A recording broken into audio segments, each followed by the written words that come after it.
Quand on était dans la galerie des glaces et qu'on regardait à travers les vitres un feu d'artifice qui se reflétait dans les miroirs derrière, c'était magique, quoi.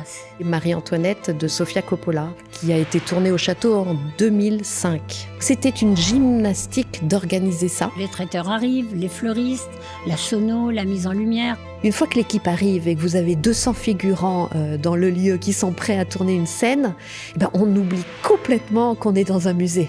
J'aime voir les gens rêver.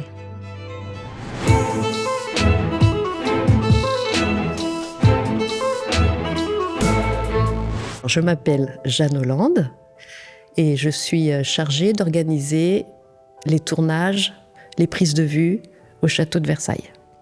Je m'appelle Nadine Pluvieux, je suis née en Charente, dans un petit village qui s'appelle Saint-Michel d'Entraigues. Je suis versaillaise depuis toujours.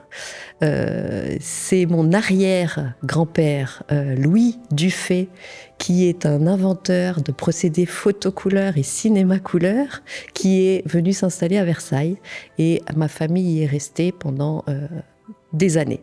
Donc moi, je suis née à Versailles et j'y suis encore. Donc le château de Versailles fait vraiment partie de ma vie depuis que je suis toute petite.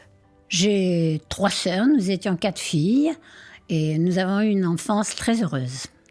Je suis donc partie après mon bac en Suisse pour skier. Je suis restée à Lausanne où j'ai pris des cours de décoration intérieure et c'est devenu une passion folle qui m'a envahie. Je suis repartie en France, bien sûr, 3 ans après. Et j'ai eu la chance de rencontrer une personne incroyable qui était Jean Dumont, architecte en chef des bâtiments civils et palais nationaux, qui avait une agence à la porte d'Auteuil. J'ai travaillé avec lui pendant 15 ans. Il a été nommé à Versailles pour la loi programme de travaux de 1978. Donc en 1978, nous sommes arrivés à Versailles. À la suite d'un dîner mondain à Paris, M. Dumont avait rencontré une comtesse et qui lui avait demandé d'organiser quelque chose à l'orangerie. Il ne savait pas comment s'y prendre. Moi, je voyais tout à fait ça. Et donc, c'est comme ça que ça a commencé.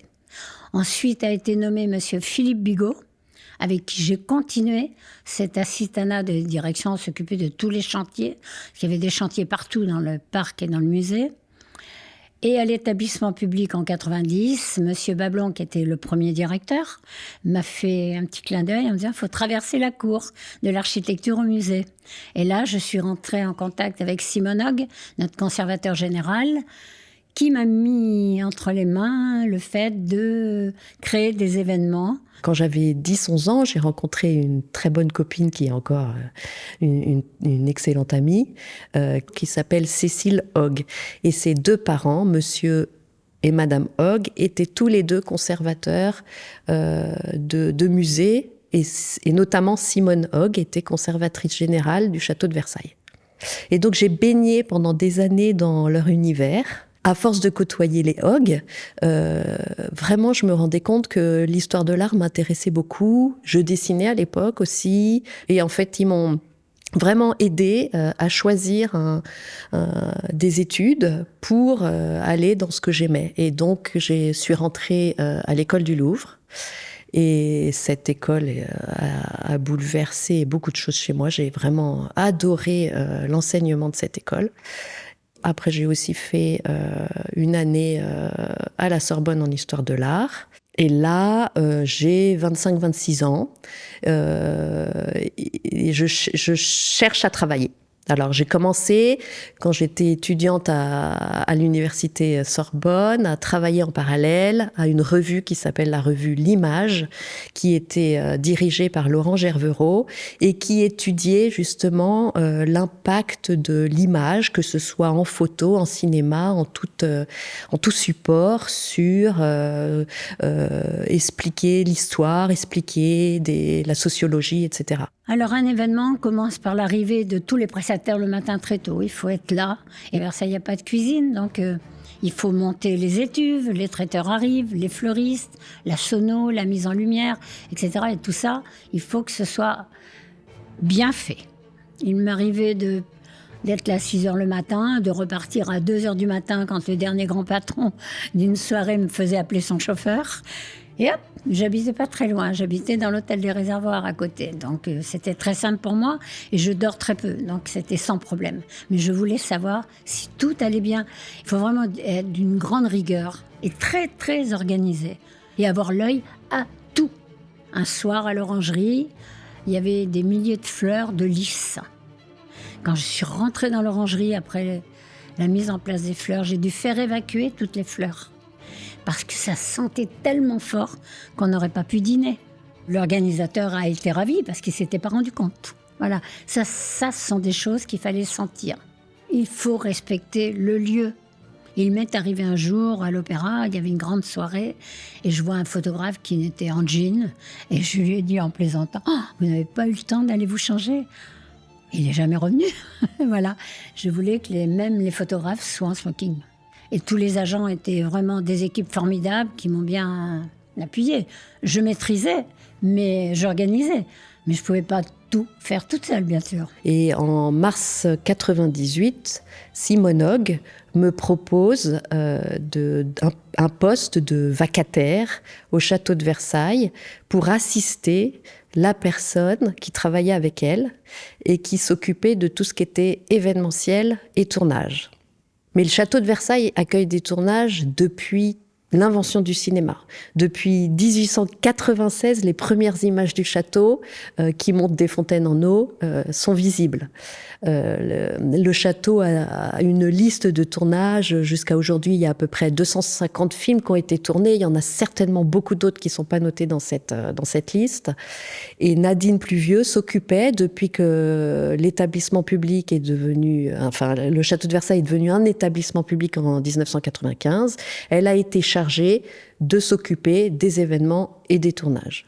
Madame Hogg m'a dit un jour, Nadine, vous ne pourrez pas y arriver toute seule. J'ai dit, si, toute seule, je veux personne. Ah, écoutez Nadine, si vous permettez, je vais vous présenter une jeune femme. Oui, alors qu'elle vienne. Ah non, je veux personne, je fais très bien mon travail toute seule. Oui, mais quand même, elle vous aiderait à faire les petites tâches, ça vous délesterait un petit peu. Ah oui, d'accord. Non, mais bon, alors il faut qu'elle soit très discrète et surtout qu'elle ne fume pas. Alors moi, je suis arrivée à mon premier rendez-vous complètement paniquée. J'ai sorti ma jupe du placard que je ne mets rarement, que je mets jamais.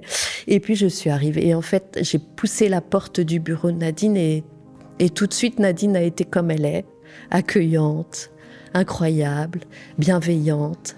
Voilà, et ça a été le début d'une grande aventure. Et puis voilà, les premiers jours, j'étais hésitante. Je ne pouvais plus me passer d'elle après. Elle est formidable. C'est une fille super organisée, c'est une très très belle personne. Je souhaite à tout le monde d'avoir une collaboratrice comme Jeanne. Elle est exceptionnelle. Nadine Pluvieux est quelqu'un de très important pour moi parce que j'ai tout appris grâce à elle. C'est une personne exceptionnelle. J'ai eu beaucoup de chance de travailler avec elle. Elle a le sens de l'organisation exceptionnel. Elle savait ce que c'était que accueillir les événements, les tournages au château de Versailles, et elle avait un grand respect pour le lieu et les personnes qui y travaillent. Et en même temps, elle avait ce charme et cette délicatesse toujours de rassurer les équipes et que tout se passe bien. Elle était très amusante, on rigolait beaucoup ensemble. Nadine m'a appris à être diplomate, elle m'a appris à être organisée et elle m'a appris à être respectueuse. Quand je dis respectueuse, c'est toujours savoir accueillir les demandes et savoir répondre aux demandes, et toute demande quelle qu'elle soit. Et ne pas attendre avant de répondre, d'être toujours le plus efficace possible et à l'écoute. Ce qu'elle me disait toujours, c'est souris, c'est gratuit. Et notre leitmotiv à toutes les deux, notre petite phrase fétiche, c'était « c'est que du bonheur ». Et j'ai travaillé 16 ans avec elle, en tant qu'assistante et puis adjointe. Mon travail avec elle consistait à l'aider à organiser les manifestations et les tournages. J'aime beaucoup le cinéma depuis toujours. J'ai une grande chance, c'est que j'ai pas beaucoup de mémoire, donc je peux revoir plusieurs fois des films. À chaque fois, j'ai l'impression de les découvrir. J'ai beaucoup de films fétiches. Je suis très, très, très, très fan de la nouvelle vague. Mais il y a un film qui me fait beaucoup de bien, c'est L'ours et la poupée, que je regarde régulièrement. Mon métier consistait à satisfaire toutes les demandes qui arrivaient à Versailles sur nos téléphones de Jeanne et de moi, et d'éplucher un petit peu, de voir qui était derrière tout ça. On n'acceptait pas n'importe quoi non plus, n'importe qui. Il fallait vraiment être très directif. Il y avait beaucoup de réunions de préparation, il fallait aller sur le site, expliquer aux gens comment, par où rentrer, par où on sortait, ce qu'on faisait. Est-ce qu'on visitait d'abord le château? Est-ce qu'on avait un concert à la chapelle avant? Un concert à l'opéra? Suivi d'un souper ou d'un feu d'artifice? Et c'est ça qui faisait rêver les gens.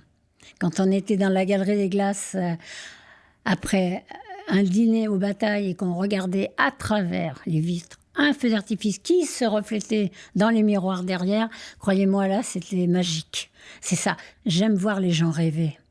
Il y a quelque chose qui avait déclenché en moi, alors que j'étais toute jeune. J'étais en vacances en Allemagne, sur le lac de Constance, avec mes parents et mes sœurs. Et j'ai vu mon papa, lors du feu d'artifice, tenir maman par les épaules, alors que jamais devant nous il passait. Et j'avais dit à maman, je leur ai dit, un jour aussi, moi je ferai rêver les gens. Comme ça, je ferai des feux d'artifice. Et maman m'a dit, passe, finis tes études, on verra après. Très vite, ce sont les tournages qui m'ont le plus intéressée. Et il y a un film qui a beaucoup déclenché cette envie-là, c'est Marie-Antoinette de Sofia Coppola, qui a été tourné au château en 2005. C'est un tournage que le château de Versailles a complètement accompagné depuis le départ.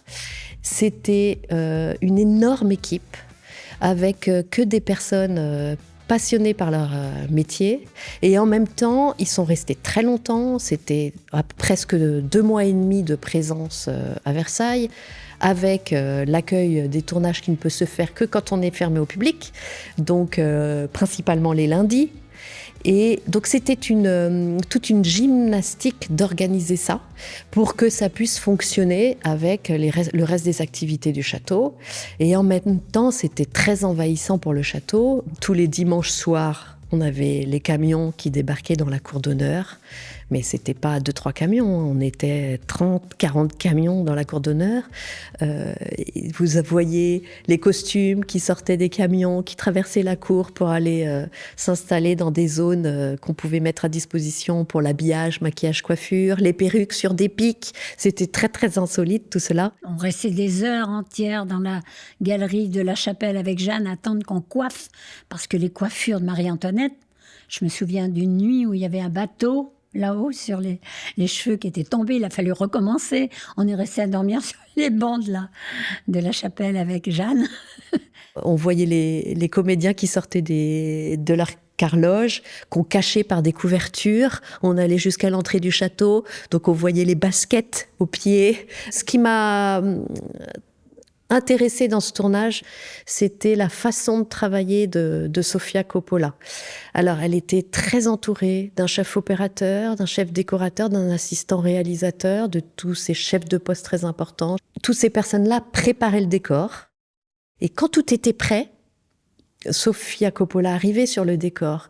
Elle pouvait changer tout d'un coup parce qu'elle préférait cet axe-là ou montrer cela-ci. Et ça, je l'ai pas trop revu en fait après avec d'autres réalisateurs. L'artiste qui arrive un peu à la dernière minute quand tout est prêt et puis qui va apporter sa touche personnelle, c'était très intéressant de voir ce travail-là.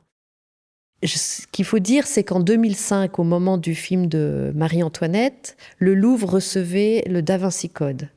Mais les musées étaient très réticents quand même à l'accueil de tournages dans des institutions muséales.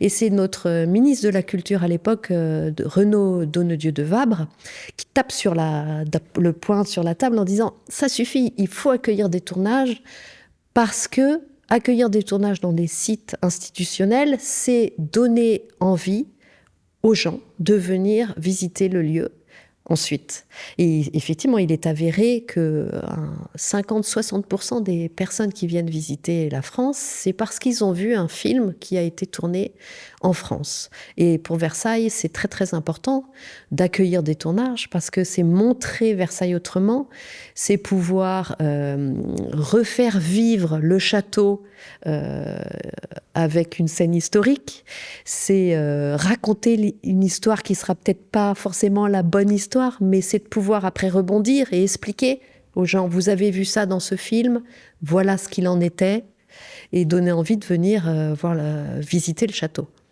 Le dernier film que j'ai organisé avec Jeanne, c'était Les Adieux à la Reine, avec Diane Kruger et Léa Seydoux. Ça, c'était en 2014. C'était un de mes derniers. Après le film de Sofia Coppola en 2005, on a eu beaucoup d'autres projets.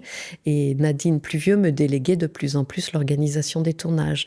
Donc j'ai eu d'autres grands projets qui m'ont aussi beaucoup appris. Ce sont les docu-fictions, qui sont plutôt des fictions télé de Thierry Binisti, des films d'ici, pour France Télévisions.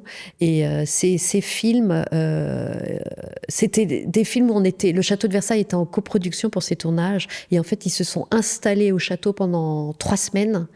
On a fait un Louis XIV, un Louis XV, un Louis XVI tous les 2 ans.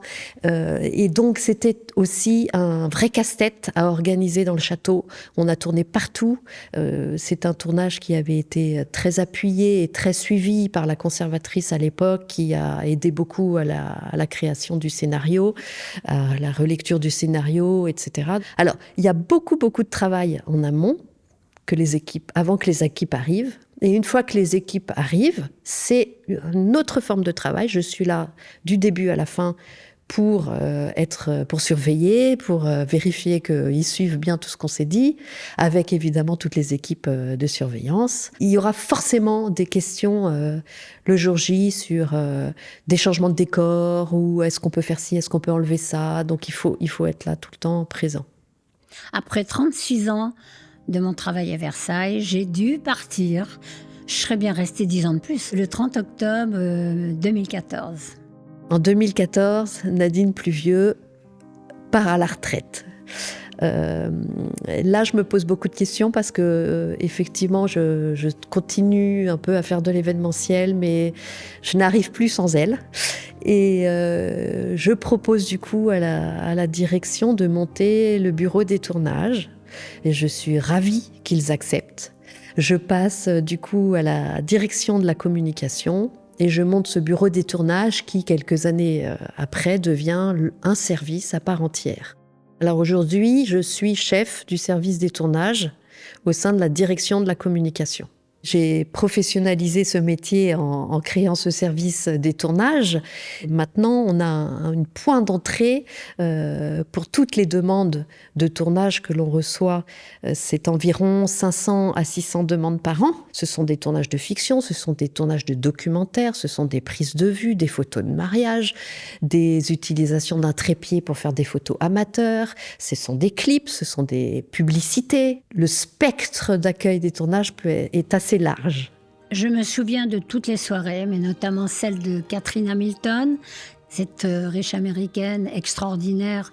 C'est une femme généreuse, très douce, très gentille et qui nous a quand même beaucoup aidés à Versailles. Ça, c'est vraiment des soirées exceptionnelles qui étaient justement en grande robe de soirée, très chic comme j'aime.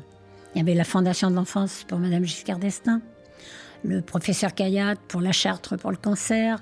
Il y a eu l'AMAD avec Caroline de Monaco, la Jordan River Foundation avec Rania Giordani, Pasteur Weissman. Voilà, toutes ces grandes soirées caritatives où arrivaient 700, 800 personnes à chaque fois. C'était partout, c'était la Galerie des Batailles, la Salle des Croisades, la Galerie Basse, le Vestibule de la Chapelle. Mon lieu préféré, la Galerie du Grand Trianon, les Cotels. Ça, c'est un lieu que j'affectionne particulièrement parce que c'est comme à la maison. Il n'y avait pas de petite soirée pour moi.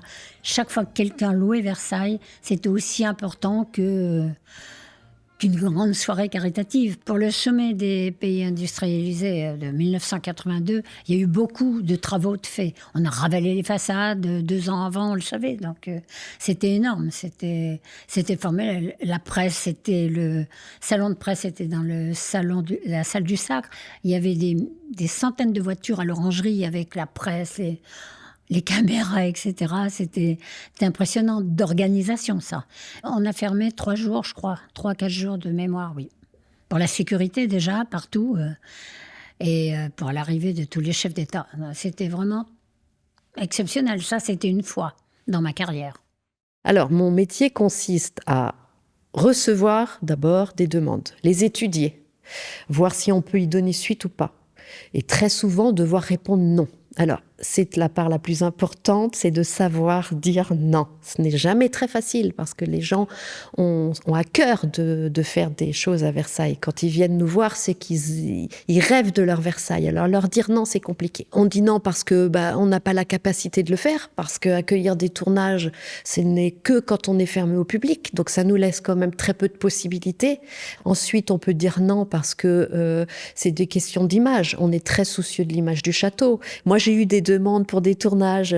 Est-ce que le personnage peut se faire glisser sur une rampe? Est-ce que on peut se coucher sur le lit du roi? Est-ce que je peux venir avec un loup ou une panthère? Vous voyez, la question, c'est pas... Oui, en soi, bien sûr, n'importe où, on pourrait le faire.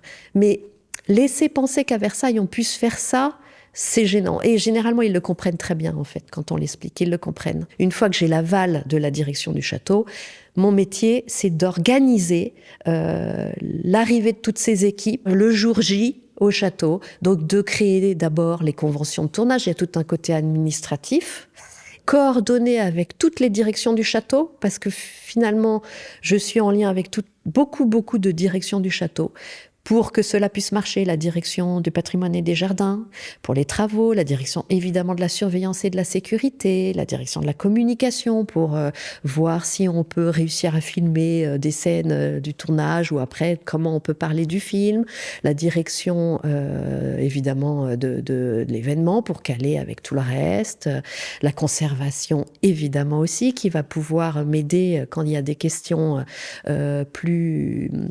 ciblé sur l'histoire du château, le centre de recherche de Versailles avec son directeur qui est très souvent conseiller historique, les jardins, les fontainiers qui participent beaucoup au tournage.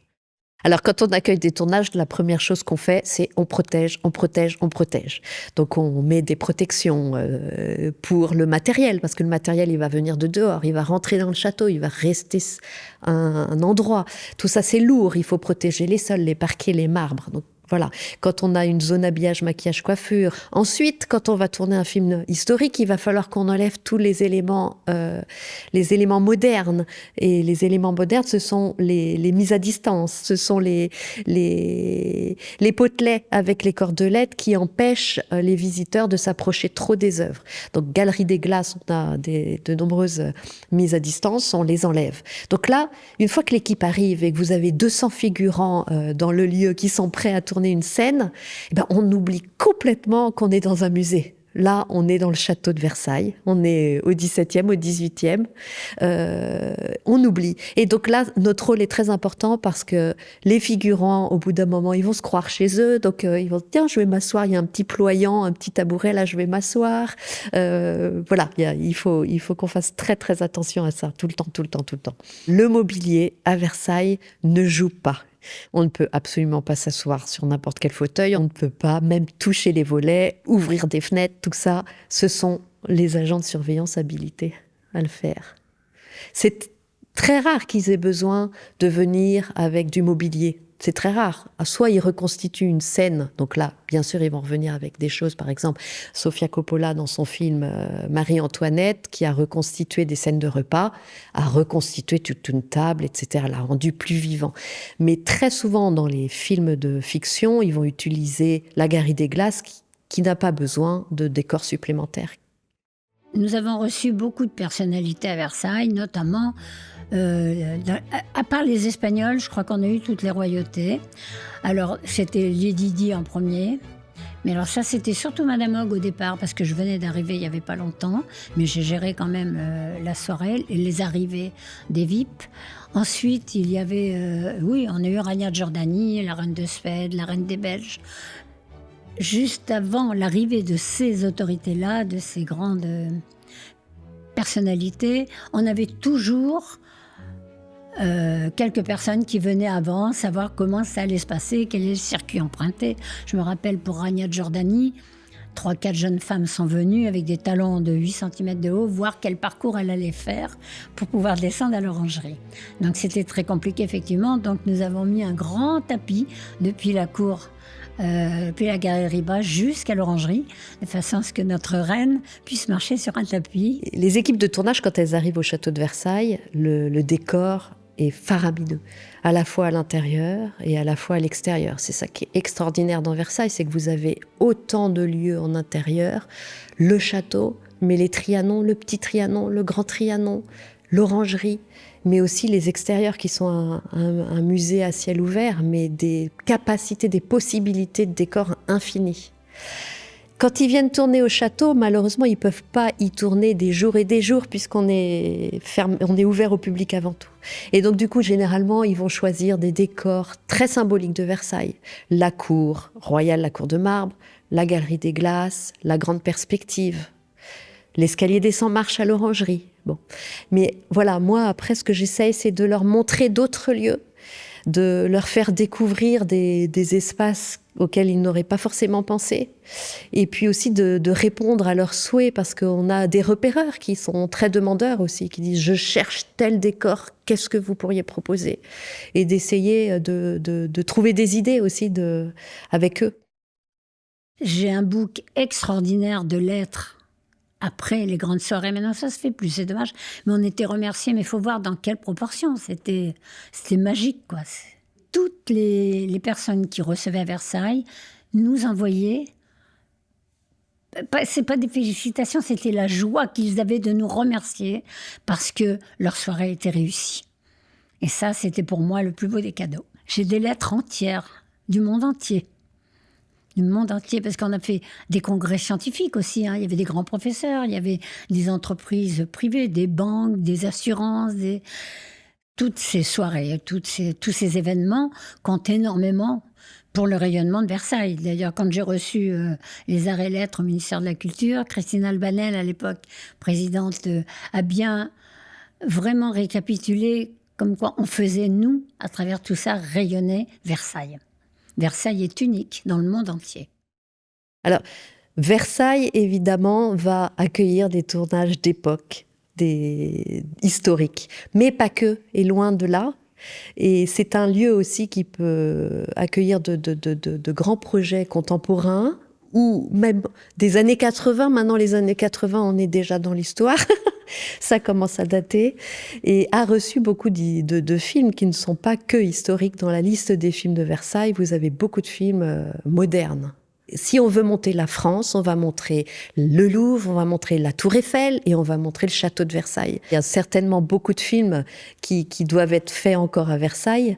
Déjà, l'histoire évolue beaucoup. Donc, on pourra toujours faire des films sur Marie-Antoinette, sur Louis XIV, sur Louis XV. Il y a tellement de choses à dire, à redire, à refaire, c'est évident. Et puis, vous avez des époques de Versailles qui n'ont pas été vraiment étudiées, comme le Versailles du 19e siècle, mais le Versailles aussi du 20e siècle. Versailles pendant la guerre, il y a beaucoup de choses à montrer et à raconter. La Galerie des Glaces qui est devenue un hôpital militaire, tout ça, c'est des moments très très forts qui n'ont encore jamais été mis en fiction. Dans les personnalités qui m'ont vraiment marquée à Versailles et qui étaient un peu à part, c'est Monsieur de Givenchy. J'ai beaucoup apprécié cet homme-là, d'une élégance rare, et chaque fois qu'il venait visiter une exposition, il me demandait pour que je l'accompagne. Alors il s'accrochait à mon bras parce qu'il commençait à vieillir. Hubert Givenchy a demandé à ce qu'on fasse un dîner au potager du roi, ce qui était extrêmement rare. Donc il a fallu recouvrir toute la terrasse avec les lustres baccarat partout. Et puis nous sommes allés nous promener dans le jardin. Et il me disait, je vais mettre quoi comme fleurs autour du bassin. Je dis, monsieur met des hortensias en blanc. Et il y avait un vent ce jour-là un vent fou. Et mon châle s'est envolé, j'avais un châle, il l'a pris et il m'a fait un nœud ici. Je l'ai gardé toute la journée jusqu'au soir. Et je disais à tout le monde en rentrant au bureau, c'est Monsieur Givenchy. Après, il y a eu Karl Lagerfeld, alors lui, c'est un génie. Il nous a fait des photos dans le parc avec Jeanne, là. Vraiment, il était jamais à l'heure, mais on l'adorait. C'était vraiment un homme prestigieux. Et Madame Veil. J'ai une grande admiration pour Madame Veil qui venait pour Pasteur Weissmann, la recherche. Voilà. Ça, c'est des personnages un peu à part. Versailles, en fait, fait partie de moi, fait partie de ma vie. Je suis née à Versailles, j'y ai des souvenirs jeune, adolescente, jeune étudiante. Et puis après, j'y travaille depuis 26 ans. C'est là, c'est toujours là, c'est toujours présent. C'est fort et je ne peux pas imaginer être ailleurs. J'ai beaucoup de chance d'être à Versailles, de travailler à Versailles. Et c'est pas un lieu de travail, c'est presque comme un personnage qui fait partie de ma vie. Versailles, pour moi, représente la naissance de mes 2 enfants, bien sûr, mais toute ma vie. C'est ma vie, Versailles. Même 10 ans après. Je ne peux pas passer une journée sans penser à Versailles. Et on m'appelle toujours. J'ai même des anciens, on ne va pas dire clients, mais anciens organisateurs qui m'appellent pour me dire « Nadine, on voudrait que tu me dises, tu crois, je vais appeler Versailles. Où est-ce qu'on peut faire ce dîner? Qu'est-ce que tu en penses ?» Bon, ben, ça me réjouit et je réponds avec cœur, voilà. J'allais très souvent au château de Versailles, et surtout dans les jardins quand j'étais jeune. Ma mère m'emmenait faire le tour du Grand Canal dans cette petite 104. C'est un souvenir fort pour moi parce qu'on faisait le tour du canal, c'était autorisé à l'époque, fenêtre ouverte, assis sur la porte, à chanter. Ça, c'est un souvenir qui est resté longtemps gravé dans ma mémoire. Et on allait aussi au domaine de Trianon, au hameau de la Reine, qui à l'époque était complètement ouvert, très sauvage. On allait même faire du vélo par là. C'était assez incroyable. Et quand j'étais adolescente, notre fief de rencontres et de retrouvailles était le fameux bassin de Neptune.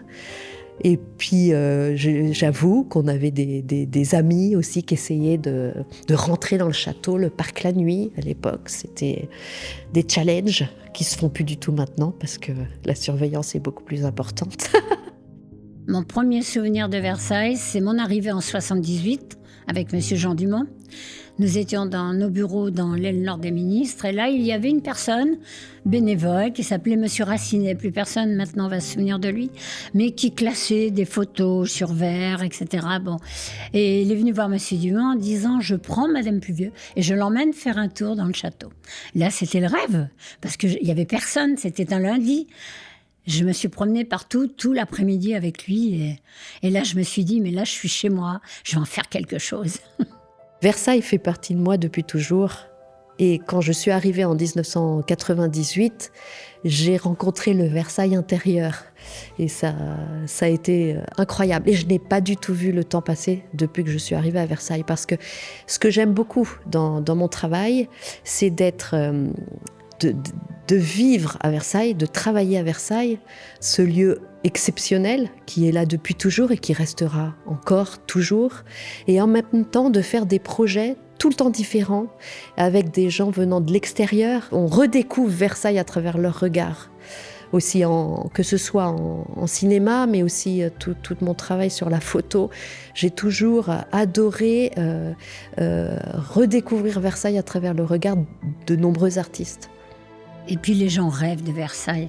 Vous savez, vous allez dans un dîner à Paris, si on vous demande ce que vous faites, si on parle, je travaille à Versailles, on ne parle plus que de ça.